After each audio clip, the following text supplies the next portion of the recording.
Sanda na Juzuu sio mbadala wa maendeleo ya jimbo la Kigoma mjini.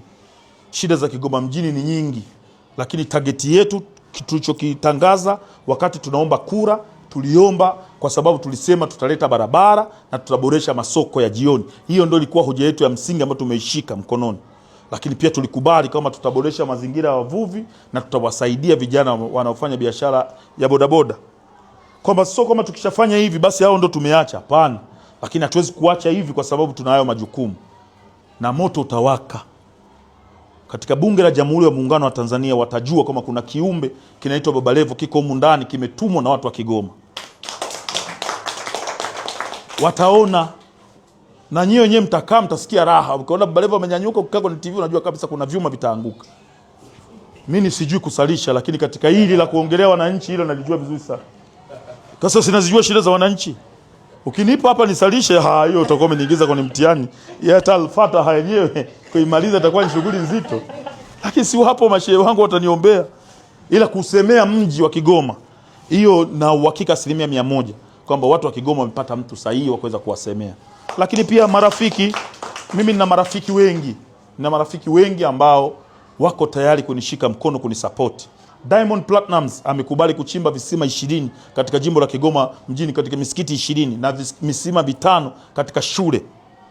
Kwa watu Waislamu wenzao wanawasupport.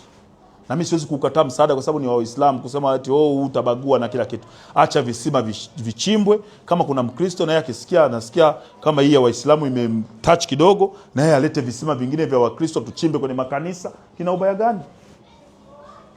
Sio kama unanielewa vizuri. Kwa Diamond anakuja kuchimba visima yeye mwenyewe. Kwa mashehe watachagua ni misikiti gani na sehemu gani. Lakini mwezi huu wa Ramadhani tutafuturisha misikiti 45.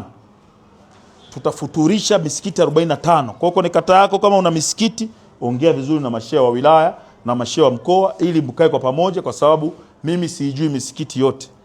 Kwa hiyo wao watanielekeza Baba Levo msikiti gani ukipeleka hii sadaka itawafikia watu wengi. Sijui kama unanielewa vizuri. Na kwenye misikiti tunaenda kufutulisha, sisi hatutapika sisi.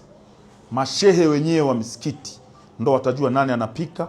Mashehe wenyewe ndo watatuambia tunafuturu nini, kama ni ndizi, kama ni miogo, kama watachinja mbuzi, ng'ombe, kuku, wao wenyewe watajua. Lakini sisi tutawezesha kwenye misikiti 45 ili futari iweze kufanyika.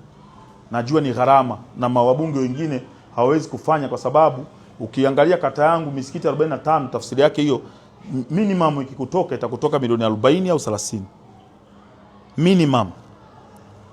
Sasa nina mbunge gani sasa hivi anataka kutoa milioni 40 aenda kawape watu wa ile siku 3, na kati ni hela ambayo anaweza kanunua kiwanja akajenga lodge, watu wakaanza kupanga wakaenda kufanya zinaa akapata hela. Sina kuambia ukweli. Lakini moyo wangu mimi umekuwa mgumu sana, kwa sababu kwanza naona watu wa Kigoma walinipa sifa ambayo ni over ya nguvu nilonayo. Yaani walinichagua kuwa mbunge wao nikiwa napambana na mtu ambaye anaaminiwa na sehemu nyingi sana kwamba ana vitu vingi ambavyo anaweza kusaidia huu mji. Lakini roho ndio inaweza kusaidia watu, kwa sababu kurudi hapa, hii narudi Kigoma, hii ni mara ya 11 tangu nimechaguliwa. Kuna wabunge hawajarudi. Kwa sababu ukirudi Kigoma ujue unarudi kutumia pesa na wananchi wako. Kwa wanawakimbia kwa sababu wanajua kabisa ni hasara. Na mtu ametoka kwenye uchaguzi ameshatumia zaidi ya mamilioni ya pesa, alafu tena amemaliza tu uchaguzi arudi tena kurudisha tena mamilioni ya pesa. Inawezekana mtu sasa hivi ni muda wake yeye kurudisha zile hela ambazo alizitumia wakati wa uchaguzi. Lakini kwa jimbo la Kigoma mjini mimi siwezi kukubali hiyo. Nitashirikiana na viongozi wa dini watakaoniunga mkono, tutaenda nao. Wao ni wa Kikristo, wao wa Kiislamu, ambao hawataniunga mkono, huwezi kumlazimisha mtu. Lakini sisi tutafanya vitu ambavyo naamini vitawashawishi, na wao wataona basi inawezekana kama huyu kijana nilimfikiria vibaya, labda huu mlengo wake anaokwenda huko vizuri. Narudia tena, Sanda na Juzuu sio mbadala wa maendeleo ya jimbo la Kigoma mjini. Kama tuliahidi maji sehemu tutapeleka maji, kama tuliahidi barabara tutapeleka barabara, na tumeshaanza kuzipata barabara. Tumepata barabara ya Zulu ambayo itatokea pale soko la Zulu, itakatisha katikati ya Gungu, ambayo itakuwa ni barabara ya kwanza kukatisha katikati ya mitaa ya Gungu.